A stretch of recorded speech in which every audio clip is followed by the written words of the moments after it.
Welcome to Liminal Space, where we explore the thresholds of identity, culture, and experience. I am Matt Liu, one half of the hosting duo, and along with my friend Susan, we've created this podcast for those who find themselves navigating the spaces in between, whether it's between cultures, worlds, or ideas. Each episode, we delve into the rich complexity of modern Chinese stories. As told by diaspora voices, third culture kids, and individuals who embody the bridge between China and the world, and between tradition and innovation.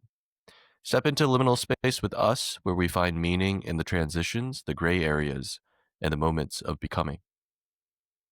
Today, we have the pleasure of introducing Owen Sutter, an Oregonian, if I pronounce that correctly, between Vietnam and China. He's an oil painter, moto nomad, and a new product development manager. So, welcome to the show, Owen. So great to have you here today. Yeah, welcome, dude. Thanks, guys, for having me. Yeah, really excited to talk with you and share my story a little bit.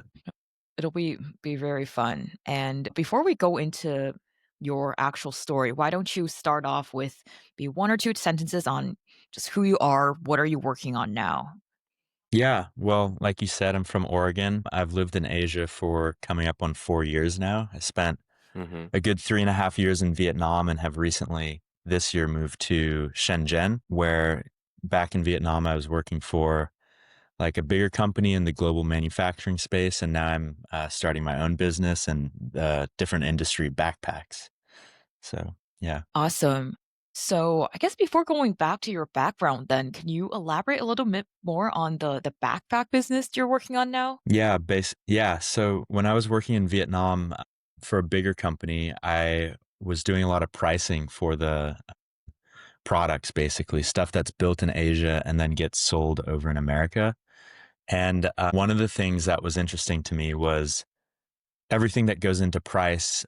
People in America kind of just see as like you see a high retail price. And what I wanted to do with a product that's near and dear to my heart, like a travel backpack, is to bring a more like transparent way of product pricing to the consumer, one that prioritizes both the people that make the product itself and also the people that buy the product. So making sure that the people that make it get paid enough and get like produce it in good conditions, but also making sure Mm-hmm. that the people that buy it are spared outrageous retail markups. So yeah, so that was the motivation. Awesome.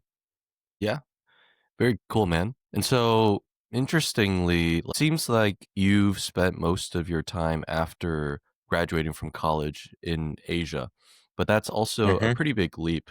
And like you and I, we didn't grow around cosmopolitan large cities, and probably a lot of our friends back home have stayed behind and also made great lives for themselves.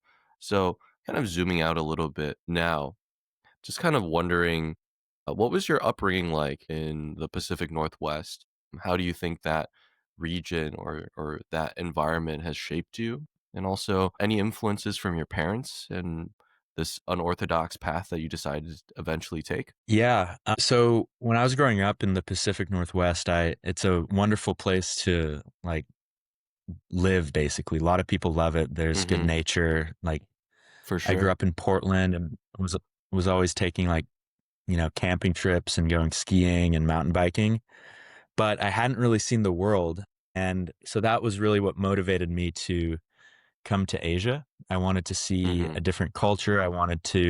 Really what I wanted to do was when I graduated from college, I wanted to focus on the career, but also have those like travel experiences that you would typically have to get by like quitting a job for like a few months and traveling the world. So Hmm. for me, it was really important to be able to do both at the same time because I don't want to spend a bit of my life like traveling and doing what I like to do and then the rest of it Yeah. kind of working. So it was very important to me to do both at the same time. Hmm. And I think for like influences, when I was growing up, my mom was working for Nike and some of the sportswear companies in America, Cool. headquartered in Portland. And she was like going to Asia, doing textile sourcing, working with the factories in Asia. I see. Um, So I kind of had this idea of like, okay, you can go work abroad and go do this, but I think choosing to live in a different country versus just going on a business trip, there's a big different dynamic to that. And I really wanted to immerse myself in it. And when I got the Hmm. opportunity to come to Vietnam, it was definitely a no-brainer. So yeah. Very cool. And so, when you were growing up, did you always have a sense of what you wanted to do after graduating from college, or were you more kind of just exploring while, learning as you go? And what did you eventually study in college? And was it a good choice for you? Yeah. It's kind of been figuring it out as it goes. I didn't have like a set path that I really wanted to go down when I entered college. I was interested in like microbiology because of some high school classes and a high school teacher. So kind of Okay. the more science stuff like that. But Hmm. I didn't end up doing that. I did a design and business degree called Design and Innovation Management. And kind of how I got to that was I didn't know what I wanted to do. Um, and I figured let's do something that I'm like, let's take a natural like talent of mine. And Hmm. I feel like I'm good at working with people and good at working with different types of people. And then let's also take a passion, which would be like art, design, stuff like that, and let's combine them. Hmm. And there was this degree that was called Design and Innovation Management, which was at the time it was a new degree at my school, Oregon State Mm. University. And it was a feeder program for companies like Nike or like the advertising agencies that are in Portland. Okay. And when I graduated, I didn't quite know exactly what I was doing. And it was also COVID. So it was a strange time to graduate.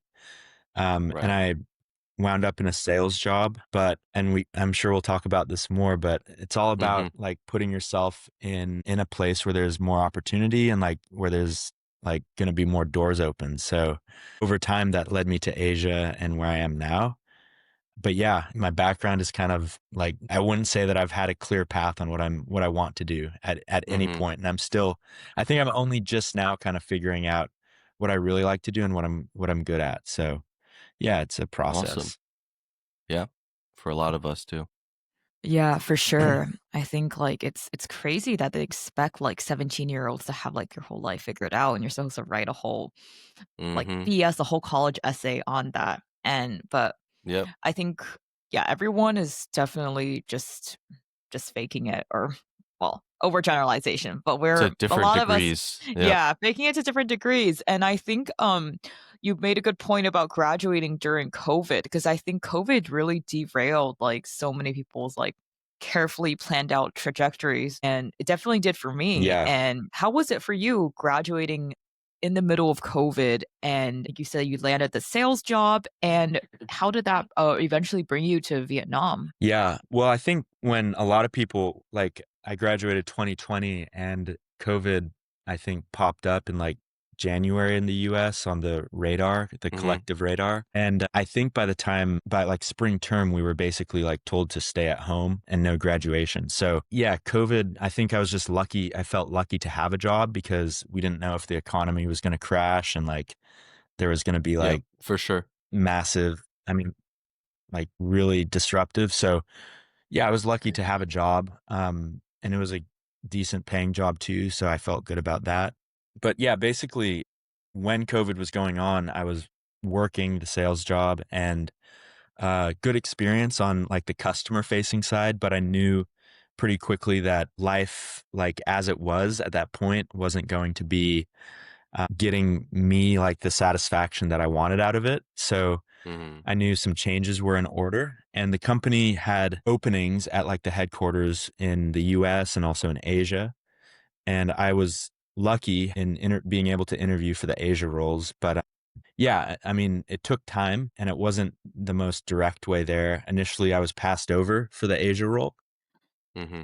and it required me to text the manager back and say, hey, like, really want to work over here. Understand that that last role wasn't a fit, but Hmm.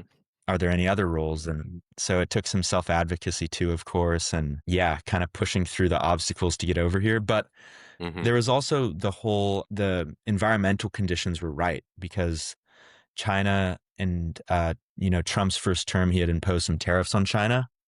And the company I was working for is hugely in the US market, and they were trying to get manufacturing to Vietnam. So there was additional need for people in Asia, and they really wanted like highly motivated, hardworking. I think maybe there was an element of like, let's get people without like the most huge experience, without the most like huge ask for salary, and let's get them sent over to Asia that are just going to like put a helmet on and run through a brick wall to solve some of these issues with Yeah. localizing manufacturing to Hustle. Vietnam. So the environmental conditions were right. Yeah. And I was in the right place too. So yeah. That's really interesting to hear, and I think a very persistent theme that we've seen on some of our podcast guests is that it's really a mix of the right conditions and also the right type of people people who really will go out of their way to advocate for themselves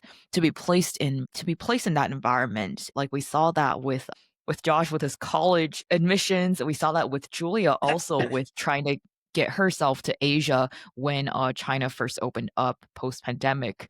So it's a theme that I think it's very cool and definitely something that we like to see a lot of, because that's where you really get that experience and that exposure. Yeah. Like matching the Yeah. internal conditions of like what you want at a certain point in your life, especially if you're looking for a change, with the external conditions. I think that's how it happens, right? Yeah, I think there's a Chinese idiom for this, which I forgot. Or like Probably. Yeah. there is one. Yeah. Yeah. So I guess my follow up on that, Owen, would be okay. So you finally, after some advocacy, after the right conditions, you find yourself in Vietnam, young person without a lot of experience there to just put on the helmet and like break through walls. So what were those first few weeks or months like? You've never been to Vietnam before, I assume, and Yeah. tell us about like first landing in Asia. Yeah. I mean, without a doubt, the most exciting couple weeks of my life for sure. And I'm not sure if it will ever be topped for that. Dang. The first month in Vietnam felt like six months because, you know, when every experience is new and you're meeting people from, I mean, you know, Vietnam and Ho Chi Minh City has a lot of international people from all over the world. And it's a melting pot like that. So I was having tons of new experiences, meeting all sorts of new people. I was starting the new job, which was challenging in itself.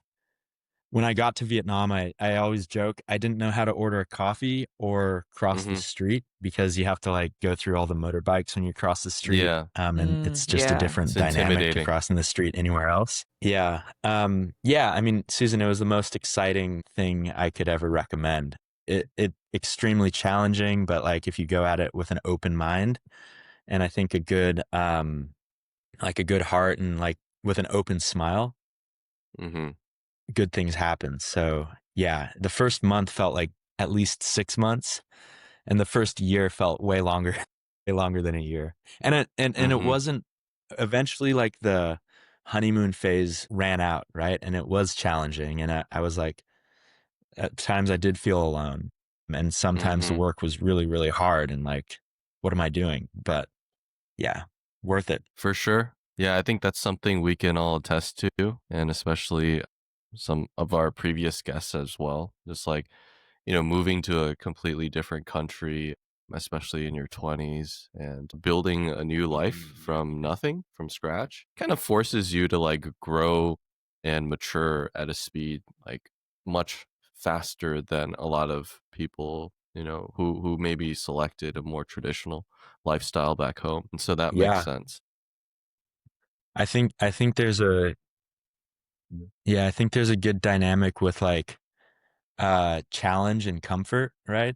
If you're feeling really comfortable and you're not challenged, then you're not growing. And it's Yeah, probably talked about a whole lot, but I really you're believe in right. that. Yeah, So yeah, exactly. You can't have both things like simultaneously. At least I don't yeah, think humans have figured out how to do that quite yet. Maybe with Neuralink, you just download like hardship into your brain and be like, yeah, yeah. I'm growing, but like I'm on my nice couch at home, you Where's the know, fun I in don't sipping a think that, we want to whiskey. bro? be. So yeah, I was also just wondering like What were some uh, instances that you remember from your years in Vietnam, either really jarring and like, life could be so different, or anything that you felt was really rewarding or Yeah. unexpected? Any Yeah. moments? A whole lot. I think what comes to mind first is like, I love motorcycle trips, and Mm-hmm. Vietnam opened up to me when I jumped on a motorcycle for the first time and started doing like Yeah. just going around the countryside and meeting people in Vietnam. And especially I mean, all of Vietnam, but especially in the Mekong Delta region south of Ho Chi Minh City. Mm-hmm. When I would go on trips there, I was astounded by how friendly and welcoming the people were. And how I think in America, it's easy to be caught up in career and job, and like you need to be, I get on myself really hard about like, what is my like social net worth through like maybe my job or whatever, right? Yeah. But people in Vietnam, especially in like the rural countryside, you have some fruit, you have coffee, you have some beer and some food, and you have your Mm-hmm. family, and you have good, beautiful, sunny weather. And the people are incredibly warm and welcoming and friendly. And going through Vietnam on like the motorbike it's just like a different way of life that makes me think sometimes we don't have it right where we're from Mm-hmm. necessarily. So yeah, I mean, there's tons of experiences from Vietnam that have changed the way I think about the world. Like in Asia, Mm-hmm. family is so important. And I think I was talking with someone last night about this. I think in America, family is not as we're too individualistic in America, and family in Asia, although family can have its problems in Asia too. Yeah. I come from America, so that individualism in America I see as a problem, and maybe we need to be more focused on family in America. Yeah. Yeah. So yeah. Definitely. That's something I've also been thinking about a little bit recently, is like this dichotomy between wanting to feel connected and then also like needing isolation or needing to be by yourself. And that I think Hmm. it maps nicely onto like individuality versus, collective or, family oriented existences, right? And Yeah. again, like you can't have both. Like you're always just trying to, struggle to find some kind of balance in between. But I think perhaps the pursuit of the balance is more meaningful for, our lives than just sitting at one extreme or another, right? Yeah. Yeah. Um, very cool. And so in Vietnam, what were some, I guess, observations that you made that eventually kind of influenced the goals or the things that you wanted to do later on? Was it Mm. related to kind of your Okay. work with the factories or anything like that? Yeah, I think with the current like backpack project that I'm working on, and the idea to make a really transparent business with both a pricing model for product and Mhm. also like a supply chain model with sourcing, that has come because I've spent a lot of time in factories in Vietnam. And even if something's certified, well, I mean, if you're an international company doing business in Vietnam or China, from what I understand, there's a lot of regulations and certifications and audits that you need to Mhm. have. So even if you're a fact like even if it's like a Nike, making sure that it produces at like a factory that is like certified and regulated, it still might be just massive. Labor might be contracted out, and that's not like a work environment. Even if it's like certified, regulated, and audited and like approved, that's maybe not a work environment that I want my like stuff coming from. Like Mhm. if we're talking about like ethical manufacturing, maybe something that's a little bit smaller, still certified and regulated and audited, but a work environment that's like not dissimilar to an office worker working at their job, where there's set amount of like a decent amount of hours per day, decent working conditions, and also like a decent like social work situation where it's not just like a massive factory floor of stuff. So Yeah. yeah, and obviously like wages are a lot less in Asia. That's why uh, a lot of the world manufactures here. Mhm. That's the reality right now. but that doesn't mean that the working conditions have to be like you're just part of the machine. So with the Right. back, and this doesn't work for all industries. Like you need, especially stuff with huge volume, you just need massive factories for sure. But when I was making the backpack brand, I really wanted to partner with a factory that I felt good about, where like the people I can tell are having it, like it's a job, it's still a job, but Mhm. it's a decent job where the Yeah. conditions are good, and it's like not that much different from if you go to the office and work at a cubicle like 5 days a week or Mhm. something like that. So yeah, I think my time working in Vietnam has kind of made me think about what is truly like uh decent manufacturing. And Asia has a huge part to play for manufacturing. Like so much of the supply chain is here. So I think, For and sure. also like, unless we want to be paying a lot of money for consumer goods in the US, then we'll have to continue producing stuff in like countries with lower wages. And that's okay. Like work brings, like, Mhm. Vietnam's economy is great and people are making more money than they have been before because of the investment there. But it's how does it, how can we make sure that the factories and like the jobs are like decent jobs, and like the workers just don't feel like they're part of a machine. Yeah, Yeah. definitely. Yeah. It's Oh, very Yeah. important. Yeah. exactly. And yeah, it definitely resonates, especially also coming from a supply chain background. I think being out on the ground, seeing the factories yourselves and interacting with the people there, it really exposes you to so much of their daily lives and what kinds of work they might find meaningful. And also, unfortunately, like what are some terrible conditions that people can be exposed to Yeah. just because of the current market out there and globalization with its pros and cons. So it's really cool that you've been able to integrate those perspectives into to what you're working on now. So Yeah. I guess back to then when you were just starting out in Vietnam with your first company, what kind of can you tell us a little bit more about your job then? How did you first get your exposure to to manufacturing and supply chain? What was it like at first to going to these factories and engaging with the workers through your job? Yeah. Well, I was working as a new product development manager for a power tool company. That the company owns the brands Milwaukee Power Tools, Ryobi Power Tools, AEG.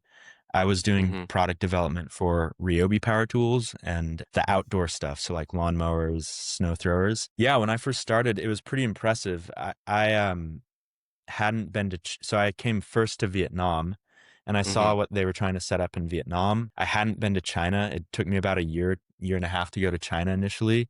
So for a while, Vietnam manufacturing was all I knew. I didn't know the scale and the like proficiency of manufacturing in China. But what I have found in Vietnam was like, there's thousands of people involved with any project, and the supply chain is truly global. Like if you want this pen made, there's someone who designs it. There's somebody that makes the tooling for it, probably in some sub supplier somewhere in China or Vietnam. There's people that man the machine while the plastic's being injected. There's people that do the quality check. There's people that are in charge of the sourcing, uh, the the shipping. So it was quite interesting for me to put a face and name to the people that have been basically involved with building these power tools that I had been selling in the US. And what I found was that a lot of these, I mean, I'll talk about it a fair bit, but Vietnam has a wonderful, like the people of Vietnam have a wonderful friendliness to them that when I was working in Vietnam, I was like, oh my gosh, everyone's just so amazing. That's like personality is just so good who's working on this Mhm. stuff. And yeah, I mean, it really kind of humanized everything for me. I was the one of the reasons why I came to Asia was to learn more about the global economy and how this side of the global economy works. And it was just incredibly cool to see how we humanity produces all this stuff and sells it. And yeah, really cool to get really interesting to see this side of the economy for sure. Yeah. Mhm. Yeah. Yeah, no, it must have been such great exposure, especially I think most people who develop products, they might not know what goes on inside, like a factory in China, but in Vietnam, especially, imagine the ecosystem is more. It's gonna be there can be smaller factories, more grassroots. It's gonna be a completely different working culture, and it's very cool that you got to just see all of that at such an early age, like firsthand. Yeah. I Mm-hmm. Yeah, I say this a fair bit to like friends in conversation, but like when you're trying to move supply chain, and I think it's relevant for all the tariff and geopolitical discussions that are going on right now, like when you're trying to move supply chain from one country to another, for example, like if we were trying to source motors in Vietnam, right? And you needed to have the motor come from Vietnam to make up the substantial transformation that the US tariff code required, right? Mm-hmm.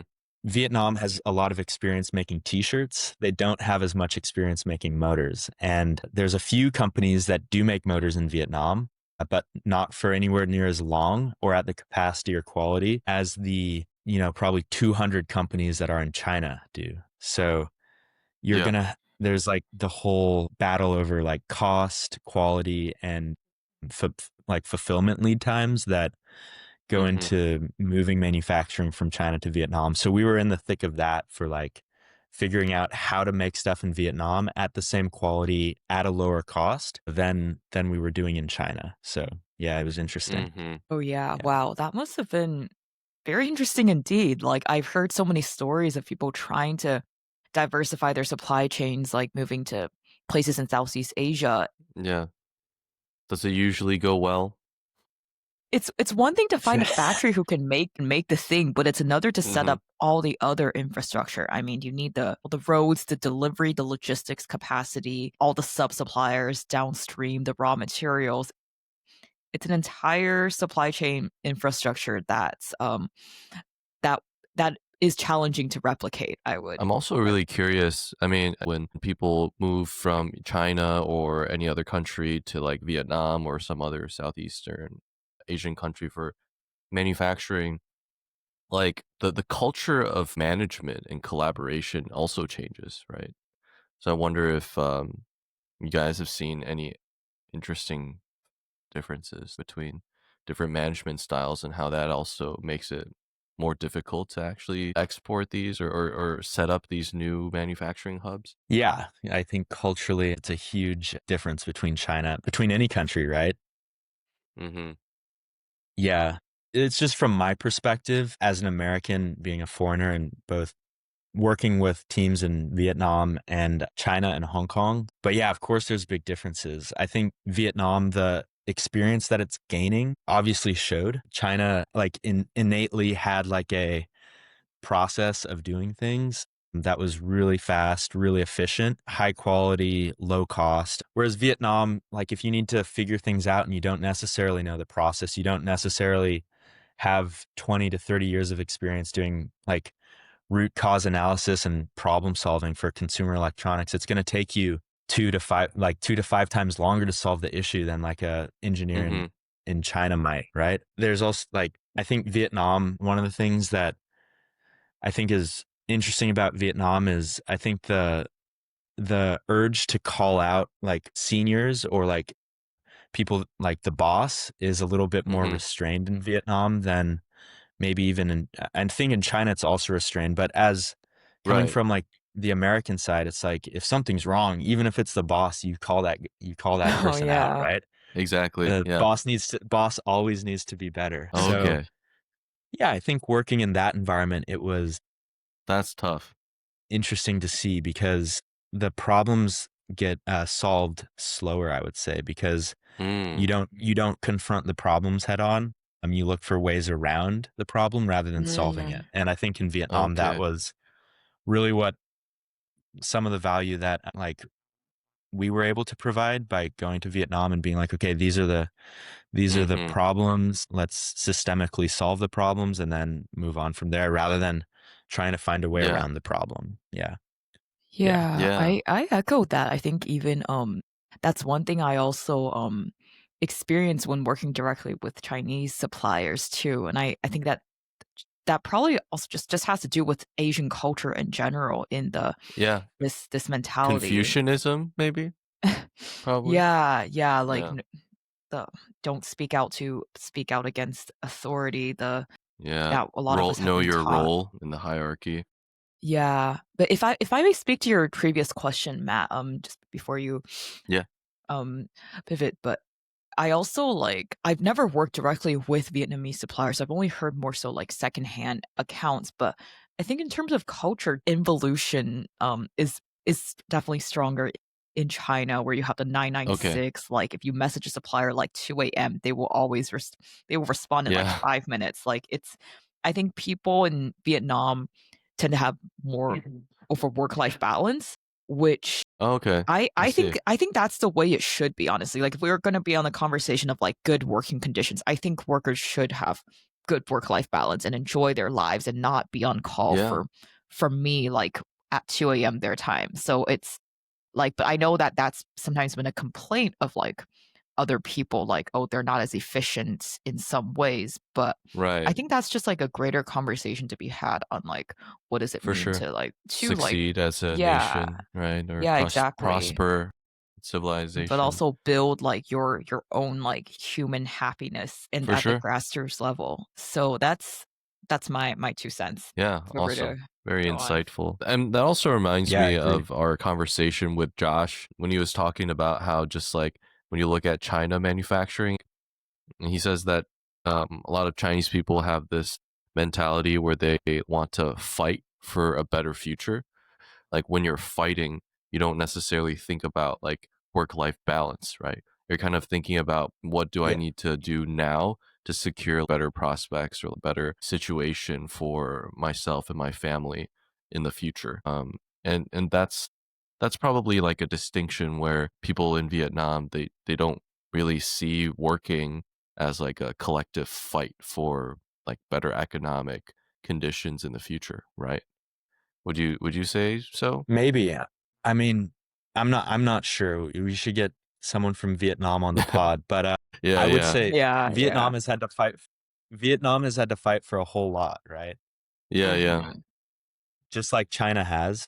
But yeah, Susan, definitely. One thing I respect a lot about Vietnam is that people love to go like in the morning, coffee culture, people just have a coffee, Mhm. Oh, watch the yeah. cars go by. In the evening, people have the beer, watch the cars go by. Maybe at Mm, lunch, both. So I really respect that bit about Vietnam. And yeah, I think Matt, like it's less efficient, but maybe it mm. doesn't need to be efficient to begin with. Like Right, maybe the beer Mhm. on the sidewalk's worth it. Yeah. Yeah. for sure. Yeah, Yeah. it's sometimes that's more important than someone's toy on the other side of the world, you know? Like 100%. Yeah. Yeah. Yeah. Yeah. What are your I'm also curious just like having lived in Vietnam for like almost 3 years, is it? 3 3.5 years? Yeah. Yeah. 3.5. Yeah. It seems like these days Vietnam as a country is kind of on the up and coming. I was just wondering like what your take is on kind of where they're at in terms of, developing and, what do you think lies ahead for the Vietnamese as a nation? Yeah. I'm an outsider, but I'm really hopeful for Vietnam. I think Vietnam has a lot to give the world with like its energy for life. There's like a lot of really cool stuff that's happening in Vietnam from like the social scene to the tech scene. There's a lot of really cool smaller startups that have found homes in Vietnam that are trying Mhm. cool things. The city culture's vibrant, the history's interesting. The diaspora of Vietnamese around the world brings back cultures from Europe, from America. Yeah, I'm really hopeful for Vietnam. I think there's the government has been doing some steps, like the infrastructure needs Mhm. to improve very quickly. I hope businesses will continue to find it attractive. I think the education is improving there. Yeah, I'm really hopeful for Vietnam. I think even beyond just like economic production hub, I think culturally Vietnam has a lot to share Yeah, with the world, and it already does through like food and stuff. food, right. Yeah. Yeah, just the overall attitude on life in Vietnam is really something I've benefited from and Mhm. enjoy. So yeah, Yeah, I like Vietnam. Awesome. Yeah, it's good to Yeah. hear. And Yeah. yeah, I'm gonna pivot away from putting you on the spot for like philosophical questions, like like such. I'm sure that was a tough one to answer probably, but I guess now No, more it's so okay. on like your own personal experiences then. We talked a lot about your work there, what you saw in terms of like the working culture and conditions.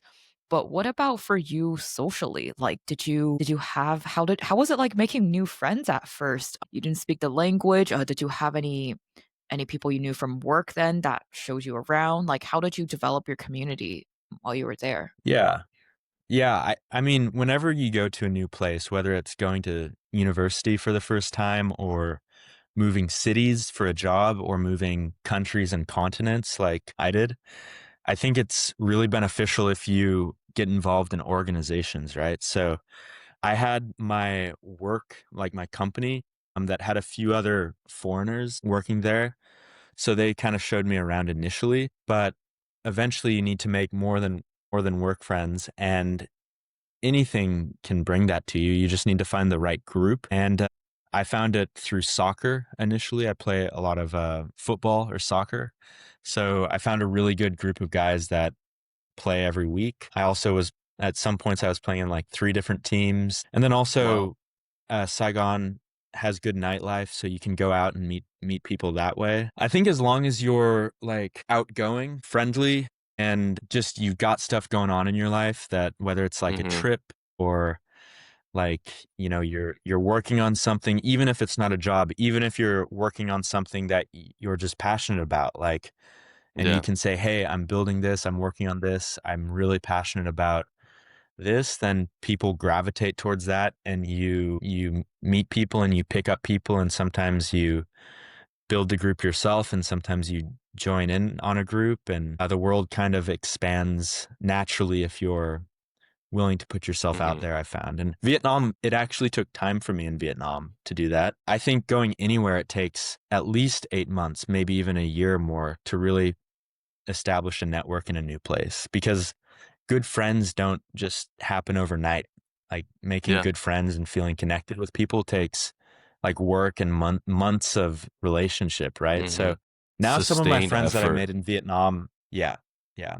Some of my friends in Vietnam, both the work friends and also friends I made along the way, are absolutely some of my like friends, just as close to me as some of my friends from college or even before college. So yeah. Yeah, no, yeah, the whole 8 months thing that is for real. It takes time to cultivate community and yeah, especially new city, new cultural norms.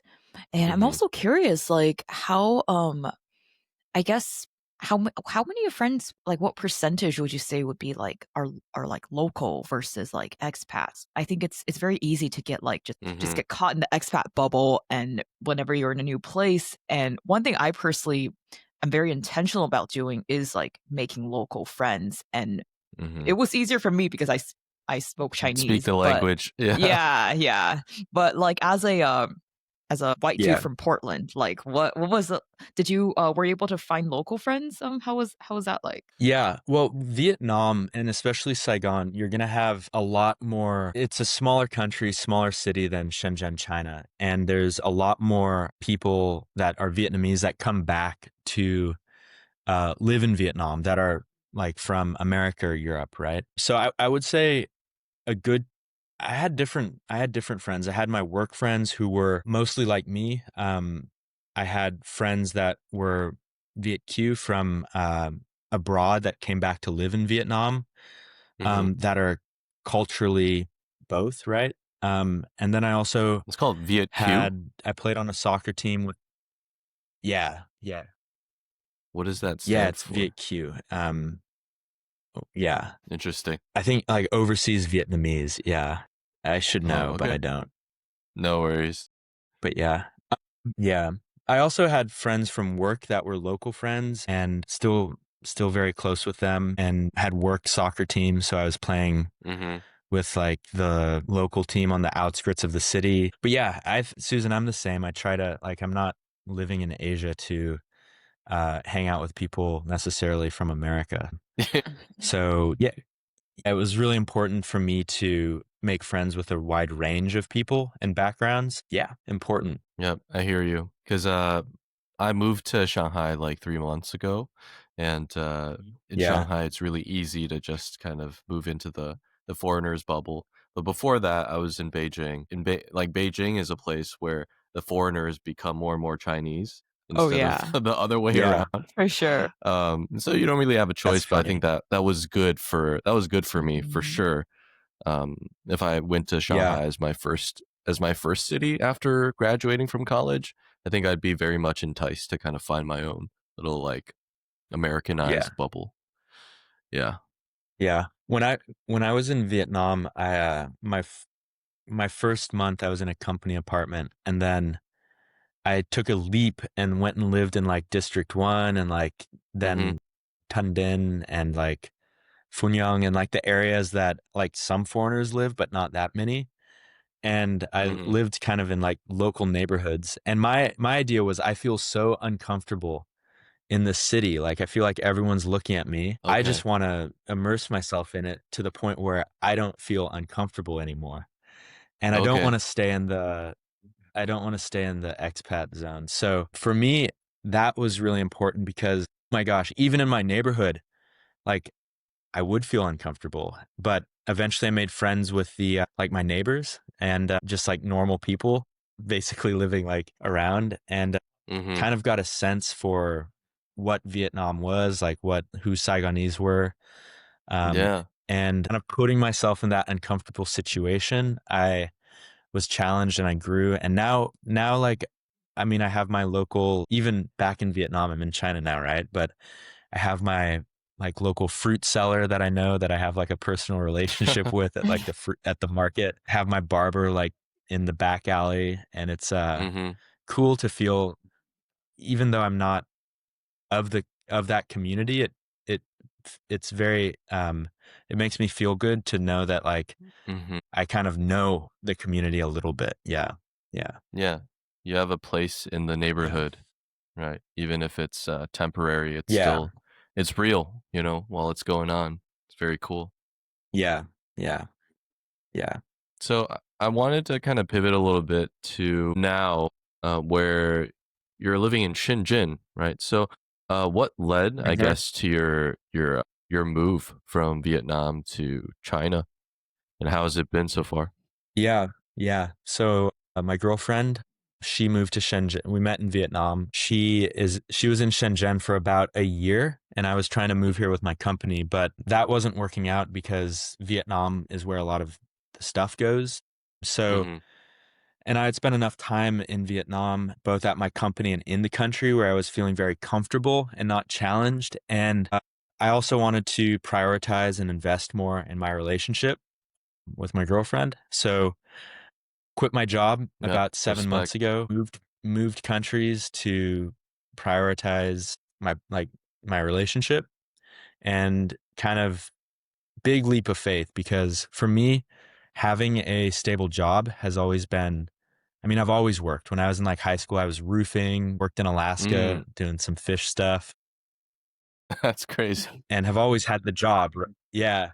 Have always had the job. And so quitting the job and taking a leap of faith and like, trusting things would work out was huge challenge for me. I wavered Yeah. on it for a while, but eventually I made the leap, quit, moved to Shenzhen, and I basically haven't been working for 7 months now, but Mm-hmm. I've been doing a lot of other stuff. When you're freed of a 9 to 5, or in Vietnam, it was more of like an 8 to 6:30 type of setup Oh, eight that to I was six. working. Yeah, it was long. But yeah, basically I have more time now. So I've been investing in like painting, making friends in Shenzhen, language learning. So I've been taking 3 Chinese classes a week with a teacher. Wow, that's intense. And yeah, I've started my own business. So I think sometimes like, the don't quit your day job while you're working on your side Mm-hmm. project advice actually wasn't working for me, because when I was sticking with my day job and keeping that like monthly paycheck of stability, it wasn't encouraging Yeah. me to go in the direction both like geographically and like professionally that I needed to. So a lot of lessons taken from that for me. Yeah, definitely. And also, a lot of times, if your day job is super taxing, whether that's physically or on the mind, and takes a lot of your energy and time, you definitely don't want to be thinking about, oh, like, what is my side hustle going to be? Or like, how can I, you know, spend more time on my hobby or connecting my interests with my strengths, like after you're off work, right? I think, Uh-huh. I think about all of my friends who work in big companies. There are not a lot of them who still want to talk about all of this other stuff after work, right? They're kind of just they're clocked out. They just want to relax. And so, yeah, that definitely makes sense. And so Yeah. something that came up a lot earlier in our conversation, but I'm also curious to learn a little bit more about is kind of your journey with art. Right. So we were talking a little bit about how oil painting and art actually helps you find community in a really strange and miraculous way, almost in Shenzhen. And so I was Yeah. just wondering if you could share a little bit about that experience and also the role that art has had in your life so far, because we haven't really been able to talk about it. And seems like it's kind of separate from your work, but I wonder if it really is or not Yeah. really. Yeah, it's separate. I don't think I've sold anything for art. Okay. You can try. I'm sure it will sell well. I'll help you sell them. I'll Yeah. help you sell them in our group. Yeah. Me and Heather, we actually we have one painting each in a studio here in Shenzhen, or in a gallery. So I think Susan, you've been, but yeah, I mean, basically art for me, I've always done it. My mom really encouraged me and my dad Mm, to paint, to draw. I don't quite know why I like it, but there's something about like, there's something I think calming maybe about it. And I also like the idea of creating like beautiful things. yeah. I often sketch nature and I often paint nature because Hmm. nature to me is like, if you see a nice sunset or you see like a cool tree or like a nice mountain or cliff, that is beautiful. And painting it or sketching it, you have to soak in all these like minute details of that Ah, I beautiful see. scene and recreate it. So I think art for me helps me appreciate nature more, or a scene, Mm, or like our world. I think art helps me appreciate our world more. very So cool. yeah, when I came to Shenzhen, just started painting a lot because I had more free time, and it's been good since, working on my creative voice. I think that's something that we should all nurture, but we often don't have time to. And now that I do, I am. Preach. Yeah, for sure. So Yeah. it almost Yeah. sounds like painting is it's kind of like a form of like mindfulness exercise in a way, because you have to force yourself to kind of look at all the details that you would usually maybe just gloss over. Would Yeah. you say that that's Yeah. kind of what it's like? Yeah. I don't think there's like a train of thoughts of like me processing things like running in the Mhm. background of my mind, because when you're painting, you're really thinking about, okay, like color matching and like making sure like the Mhm. shapes and the values are coming out on the canvas in the right way. But maybe there is something subconscious about it where your mind is like in a flow state a little bit, and Mm. uh painting's great. Yeah. Yeah, yeah.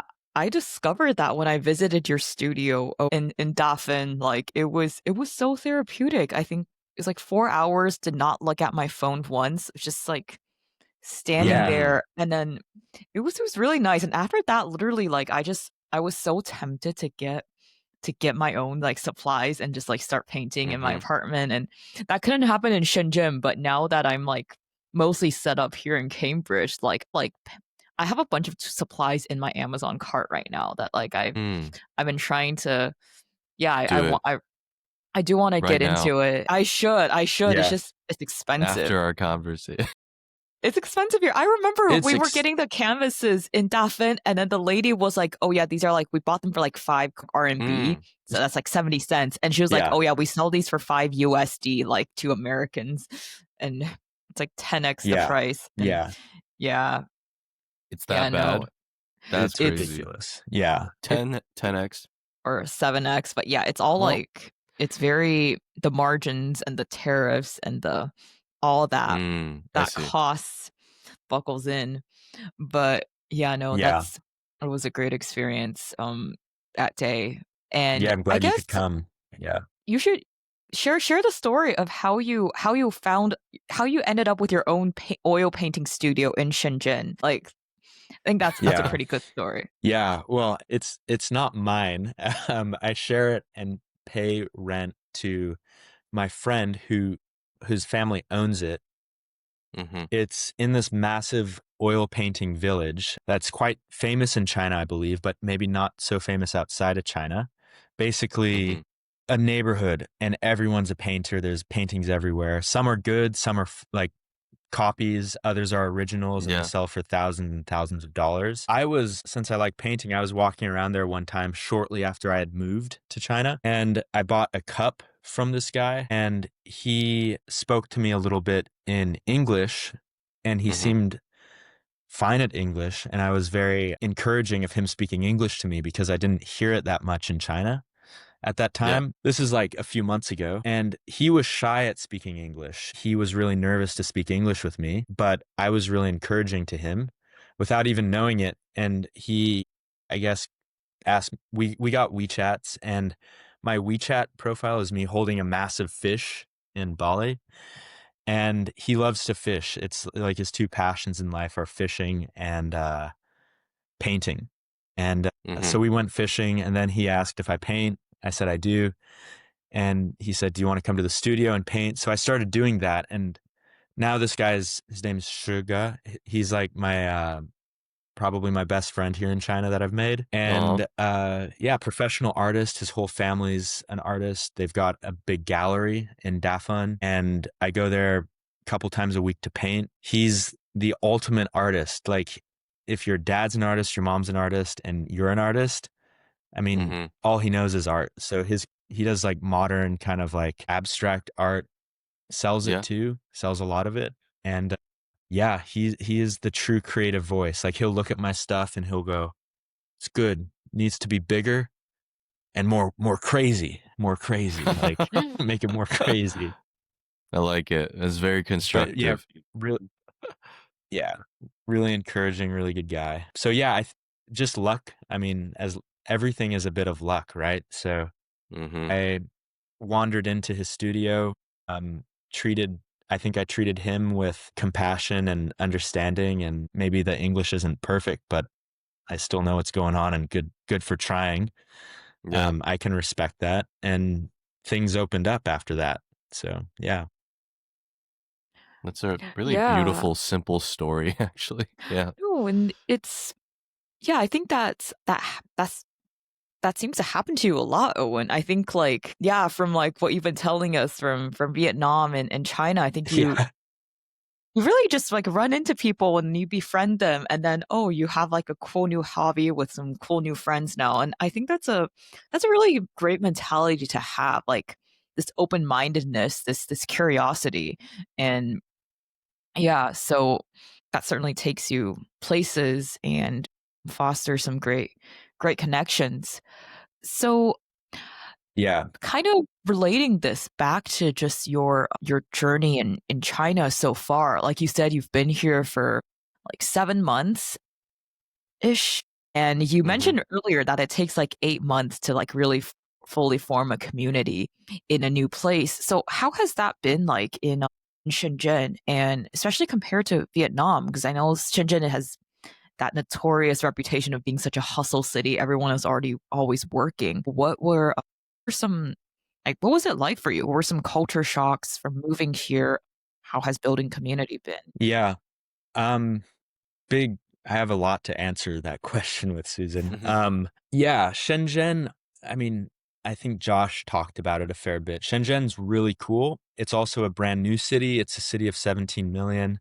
So you don't have necessarily like the established institutions and like hangouts and like culture that's built up that I really enjoyed in Vietnam. Vietnam's hyper social. Shenzhen is like hyper work. And Shenzhen's nice too. Like it's a beautiful city, like perfect urban planning. So I respect that about Shenzhen. For me, when I got here, I didn't have a job, right? So it was me and my partner, Heather. And I think I didn't have as many organizations that I could slot into and like kind of make friends through.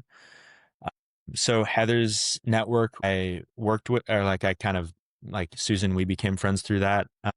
And then also through like oil painting, through that kind of network. But for me, honestly, when I was starting the backpack company, when I moved here, it was actually quite difficult for me because what I realized, I was spending a lot of time just grinding on this business that I was trying to start. And I was like, I need to give it my all. So I need to work my ass off for this. But what I realized was I was kind of putting off making the community that I needed to here in Shenzhen.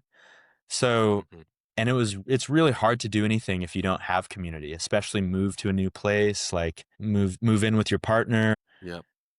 learn a new country. So that was extremely hard for me. And I realized that I wasn't investing enough in making the community here. So when I realized that, I mean, it's a huge challenge and a lot of growth for me since I've come here. And I think reaching out to people, setting up one-on-ones was really beneficial. It might seem like I can just like go somewhere and meet people. And I Yeah. think that does happen a fair bit with me because I have like maybe an open personality to strangers. Hmm. But it also takes work of like asking people to hang out, setting up one-on-ones, getting to know them, and putting yourself in those like Josh's events. The Tech in the Tropics are really actually fun for me because I feel like I'm part of the Shenzhen tech ecosystem here when I go to those events, even though I'm Hmm. not necessarily working in it, right? Yeah, So yeah, that mix of things. Yeah. for sure.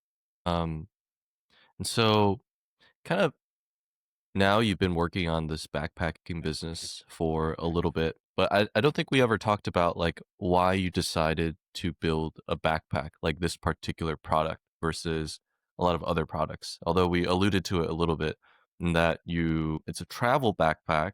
So you're someone who has a lot of passion for traveling in general. I think you're also Yeah. working on a travel log that you're writing. So Yeah. I just wanted to kind of use this opportunity also maybe connect like why the travel backpack and then also like traveling's impact on your life and your perspective in general.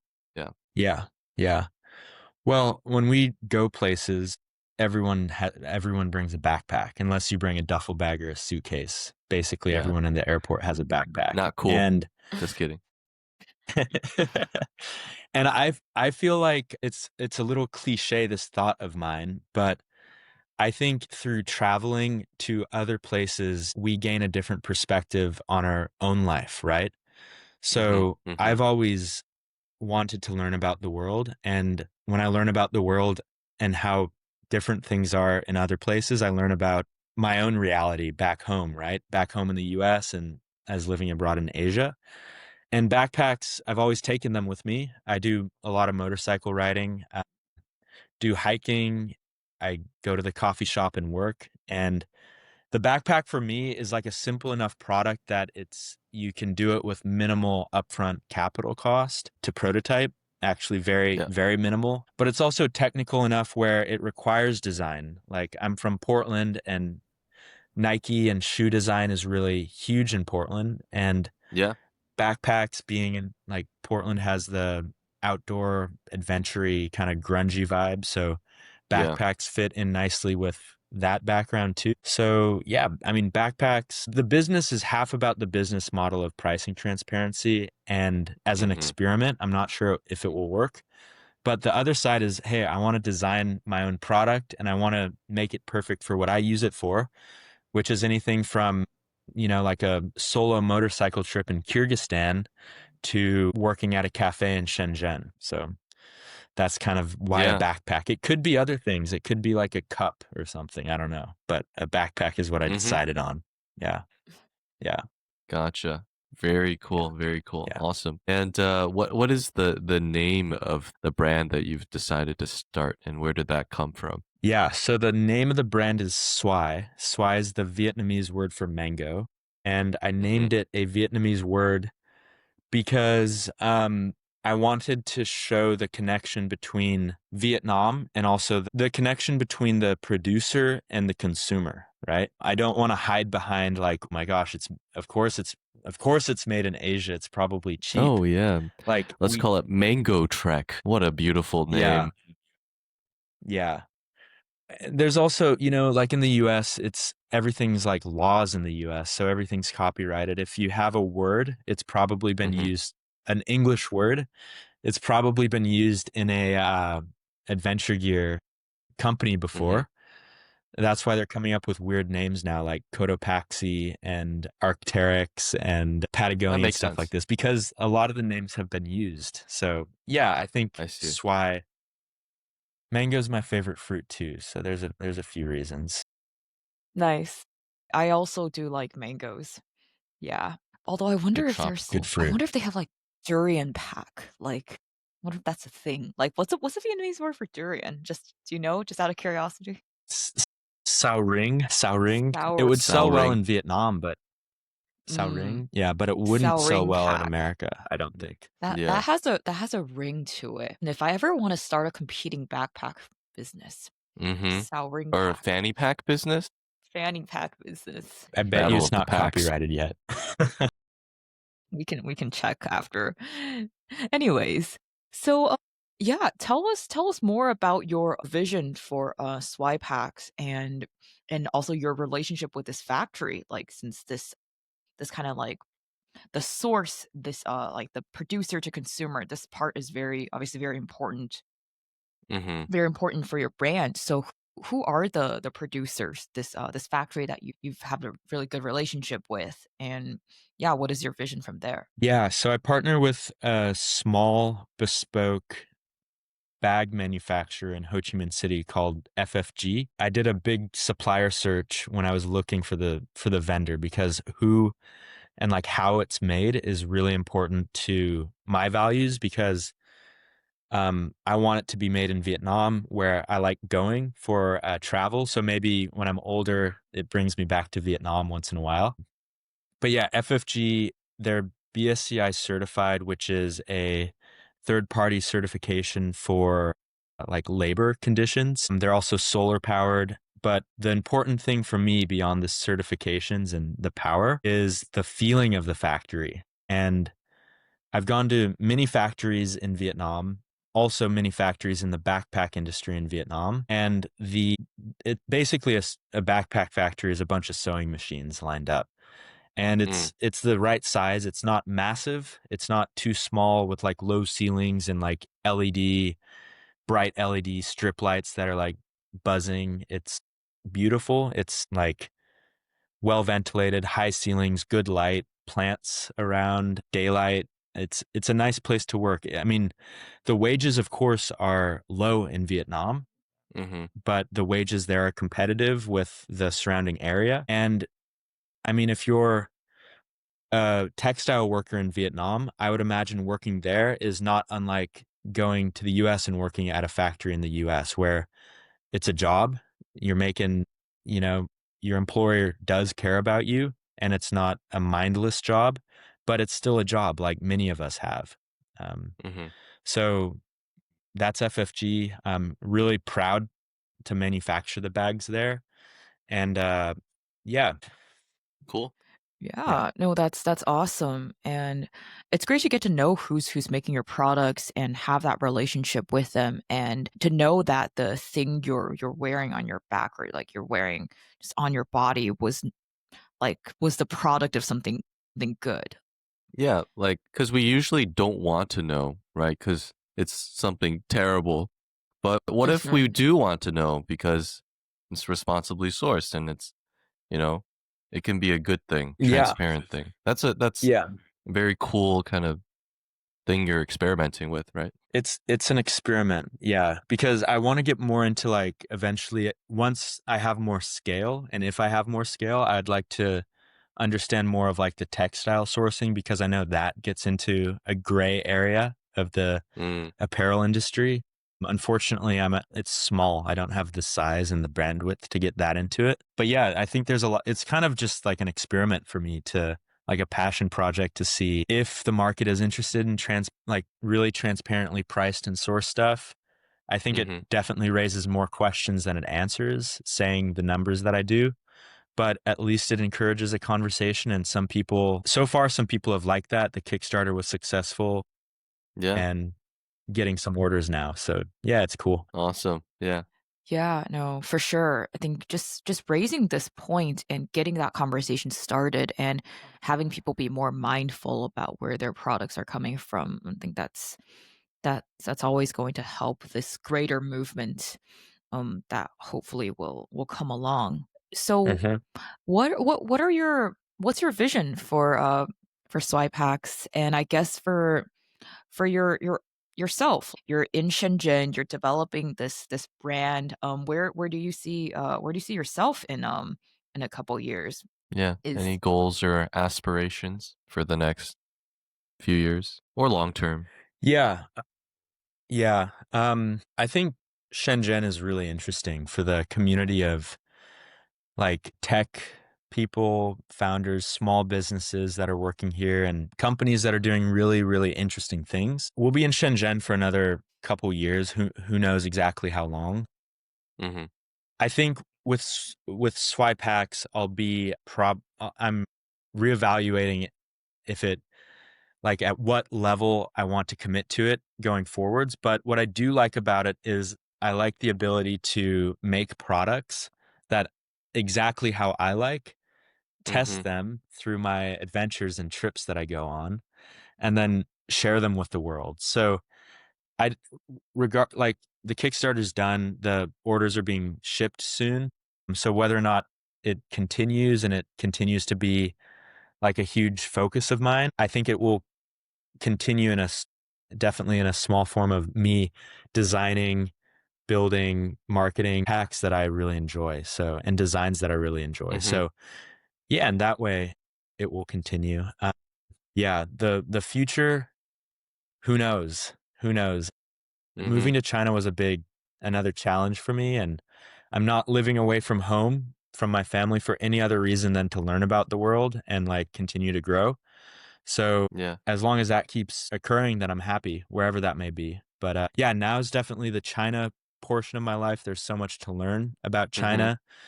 And like the travels are shifting more towards, I guess you could say, China and Central Asia, away from like Southeast Asia and stuff like Mhm. that. So it's been You're in a very it's Chinese been a part of really your nice life right shift this now. year. Yeah, for sure. For sure. That's like a Yeah. social media meme, by the way. What does it even mean? Anyways. I I haven't heard of that I one. don't In a know. very Yeah, yeah. I I guess I just left a very Chinese part of my life. It's popular. Yeah, exactly. It's popular with the young kids. I Cool. Yeah. see. Well, it's fascinating. I feel like whereas with Vietnam, I was able to kind of figure Vietnam out like relatively Mhm. quickly. China is just mega. Like, I don't know Mm. what's, even though I've been here and I've really been like immersing myself in it, Yeah, there's just so much to figure out. And for as sure. a foreigner that doesn't speak Chinese, it's difficult but You're getting fascinating. there. Yeah, 3 we classes a we just week, need to take you Yeah. around Beijing next time. Next time the yeah, three of just need us are to in Beijing. plop you in Beijing for a year, and you'll be good. You'll be good. Yeah. Well, I really No want to go to English. Beijing. Susan, you got me on. Yeah, no, Hit you'll me up enjoy for it. Rex too. Yeah, Yes, I yes. lived there for 4 Is years. like Matt's a real local at this point. Yeah. Okay. So, What's like, your favorite part about Beijing? I got a question for you. honestly, yeah, I kinda like how everybody is unapologetically Chinese in Beijing, which sounds interesting, but I think you'll understand what I mean when you contrast it with some place like Shanghai or even like Shenzhen because it's close to Okay. Hong Kong. Like when you're that close to Okay. the political center and people like there's so much history and there's a sense of pride of people who are from Beijing. They have their own way of doing things and um, it's like this whole different system that is not international at all in certain ways, but at the same time, it's not hostile to us either. In fact, it's quite welcoming in a lot of ways. A very quaint, kind of down to earth, sometimes very direct way. That's kind of reflected through the relationships that I have with locals and the interactions that I have with the people there. In the beginning, I thought it was kind of jarring, but over time, I kind of got used to it and actually started to prefer it in a certain way. It Yeah. just seems like they're very real, down to earth. Like they want like simple things in life. They want simplicity. A lot Cool. of it's also like family relationships, and I that's respect kind of that. refreshing. Sounds Yeah, fascinating. definitely Yeah. some place to check out in your travels. It's on the list. It's pretty high, it's very high up on the list, honestly. It's going to happen Yeah, yeah, soon. Yeah. yeah, Mhm. Yeah. Yeah. That's an interesting point, Matt, and I can see it. Although I guess I was just so Beijing's my was my only exposure to China for like the first like yeah. 20 years of It's my like life. your So it was hub, just your like home hub. my default, I guess. And then yeah, but I would say the not that anyone asked. I don't know if you were just asking Matt, but feel free to cut Yeah, this yeah. out. But like I am. just to I'm asking. I'm or asking now. yeah, I mean this Yeah, probably me won't too. put this in the podcast, but like All good.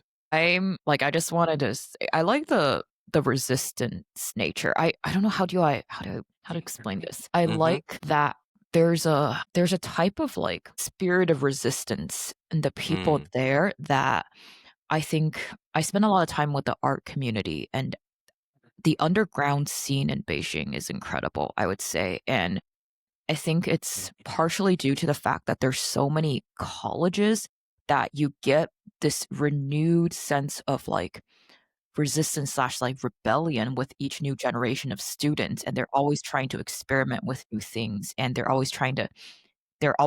still discovering themselves. They have all of these radical ideas. They're not tamed yet by the system, and Yeah, yeah.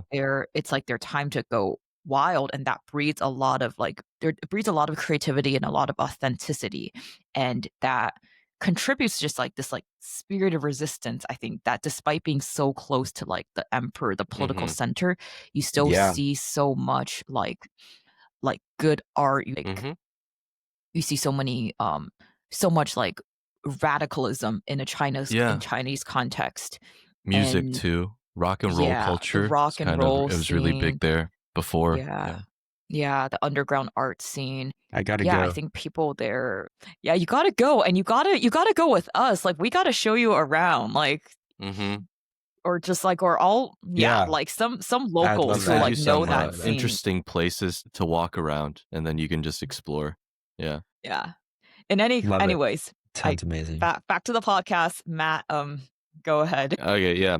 So we also we have some younger listeners for this podcast, and I always like to ask my friends who come on the show to give a little bit of perspective, wisdom, or advice, anything that comes to mind, just based off of your own life experiences. And something that you said, which really stuck out to me, was like building this kind of positive feedback loop in your life.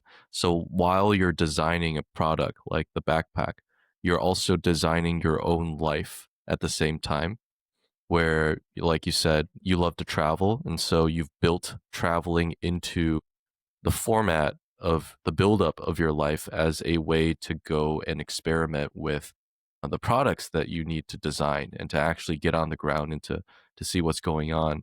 And so this kind of like graceful design of your life is something that I was wondering if you could talk a little bit about, and how that's been, if that's like a conscious thing, or if not, what kind of advice do you have for young people who are also looking for like a more balanced life? Yeah. I think I love this question because um I like you, Matt, I really enjoy like helping and like working with people that are like in the early 20s, late teens about what Mm-hmm. to do with their lives, because like we talked about earlier, I didn't exactly have my path figured out, but the advice I can give is lean into your passions, follow opportunity, make sure that you're putting yourself in, even if it's not the opportunity you necessarily want or you might be able to get right out of school, make sure that you're putting yourself in an opportunity where there's going to be other doors opening after Mm-hmm. you enter this one, right? I think going through life with a bravery to try things and to go out on a limb to like, I mean, if you go out on the limb, I think it's the fail or the regret is so much worse than failure, actually. And it's hard to learn because we don't do things because we're scared that we might fail, and that's our brain protecting us. But moving somewhere for a job or an opportunity or starting something and putting yourself out there into the world is actually what life is all about. What I'm learning, and I'm only learning about Yeah. it. Like, I mean, this year has been really big for me. So yeah, going towards opportunity, going with bravery, and keeping an open heart will attract positive experiences and positive opportunities. Yeah. Mm-hmm. Beautiful. Thank Oh, you for that's that. great. Yeah. And I like the way you put it, like keeping an open heart. Because I think we hear open-mindedness a lot, but Yeah. I think it's one thing to open your mind, but to open your heart, that's another level. It's Mm-hmm. it's a level like vulnerability and but also It's much harder than it open is mind, right? yeah. But Especially because when Yeah. life happens, we want to close ourselves off sometimes, especially when the challenges come and we're not sure if we're ready to brace them, or maybe things don't go our way. Our natural instinct is to close up the mind or the heart, and to keep both of them open at the same time requires a lot of work, a lot of passion, a lot of experiencing, a lot of traveling, perhaps, a lot of Yeah. perspective. Yeah. So thank you for that. I think, And also another bar I wanted to highlight was it's very simple, but I never thought about it like this. Just make sure that the opportunity or the door that you open will also lead to other doors. And I just had this visualization of like, you know, some opportunities are definitely not like that. When you open up the door, it's just like a room with no windows, right? A desk, something for you to do. And that's yeah. such a simple kind of distinction to visualize. But, you know, if the room at least has windows or maybe another side door, then that could be enough, right? It's not your dream job right Yeah. now, but could be enough. So yeah, go ahead. Sorry. Yeah. No, it ties into that. I think also, even if you don't, like, I didn't know what to do, but I knew what I didn't want to be doing. And what I didn't want to be doing was something that was boring to me. And I knew what boring was, Yeah. So yeah, well, I just didn't want to have a boring life. Like, I wanted to be doing things that I myself view to be as exciting. Like, I want, you know, motorcycle trips. I want to live in a foreign country. I want to do X, Y, and Z. So I knew I knew not to settle for things that I wouldn't want. And it kept Yeah. me looking outside that window or outside that door, to use your analogy. Yeah. Yeah. Yeah. yeah, no, Awesome. for sure. I think that's a theme that unites all of our podcast guests and Matt and I. And that's also part of, I mean, why we decided to name this liminal space is that, I mean, maybe that door just leads to a liminal space but that's just the way it is. I mean, sometimes by being in between, it gives you all the options to go to all the places that in betweenness leads to. Yeah, exactly. Yeah. It all comes We're all around. pioneers on our Oregonian trails, huh? Yes. Okay. So, all right. So just wrapping up our discussion, man, like time really flew by this one for sure. One fun thing we like to do with our podcast guests is your like your generic recommendation section at the end, but the twist is that our guest gets to decide the category of the recommendation, and then Matt and I will have to think of something on the spot to match them. Yeah, please go ahead, Owen. What is your category and what is your rec? Yeah, I'm actually going to throw you guys for a loop. Oh, So okay. something that I am personally interested in knowing is if you were on an island stranded with one music artist, band, group, and you could only listen to their music while you're on this island, what would that band, group, or person be? Dang. So is the That's a goal good to make one. it out of the island, or No, it's It you only have depends. one thing to listen to Yeah, you only have Okay, one. You okay. only have one. So you have to choose something that has like enough. You also need to Mm-hmm. choose something that has like fast-paced, you know, sleepy stuff and good, just generally good music. Because if you choose an I artist see. that has like one good song, then you're gonna have to listen to that on repeat. So what Yeah. would that artist be? Hmm. I can say mine, but I do want Go. to hear Yeah. yours Okay. first. You go first. Yeah. Yeah, go Yeah, ahead. be the Eagles, like an Okay. older country Throwback. rock band. Yeah, Mm. Why Classic good why rock. is Yeah. sunset that? music. Any album or just No, like them in general, their the live artist in album, general? their live album is great. The artist in Mm-hmm. general, the songs you can listen to like in nature. They complement nature quite nicely, and Mm. they're introspective. But yeah, they have fast paced, slow, beautiful Mm-hmm. rock. Couple different genres there. But yeah, what about you guys? Awesome. I can go just because I feel that I'm someone who I'm pretty indifferent towards music in general, in that I feel that like I'm always like talking inside my head. Like my inner monologue is so strong that I feel like Mm-hmm. it tunes out like any music I'm listening to, like any Okay. podcast I'm listening to, unless I'm really trying to focus on it, or it really tunes out anything. So I feel like it doesn't matter that much to me because Mm-hmm. it probably just won't, I probably won't even hear it really. You need So as like long as I, 700 hertz. That one frequency, that sound. oh my I'm god. just kidding. So I feel Block like out maybe everything. just like, I don't know, like Chopin or like some classical music that's like non, Yeah. like very neutral, whatever. Cause it honestly, like, music is just not something that affects me that much. And I imagine if I'm stuck on an That's island, I will hard. be thinking about a lot of random things that will Yeah, just the tune out internal whatever monologue will be background. strong. Fair Yeah, enough. man. Yeah, fair enough. Matt, go ahead. I think for me, like I have like a favorite band. It's like the band that I listened to in middle school, high school, all the way growing up. I went to a concert this year to see them after they reunited with my childhood friend. It's a punk rock slash emo and then later pop punk band called My Chemical Romance. Okay. Yeah, you heard of it. Oh wow. Yeah, Wait, yeah. That's my Wow, favorite band, didn't know my you were an favorite artist. MCR fan. Dang, Matt. Yeah, I was an emo kid at heart. I guess I still Mm. am in some ways. And they have a lot of range. I still listen to their albums end to end sometimes. From earlier on, it's a little bit more angsty, a little bit more emo, a little more kind of more anguish. And then over time, it becomes a little bit more triumphant, a little bit more experimental, a little bit more upbeat. And in every record, there are heavy bangers. There are also slow ballads with really nice lyrics. So if we're just picking like overall discography, I would definitely pick them because I still listen to them a lot every year. The cool. nostalgic place in my heart. Yeah. Awesome. And I'll have to give them a listen. I recommend everyone to listen. Very good. I'll check them out.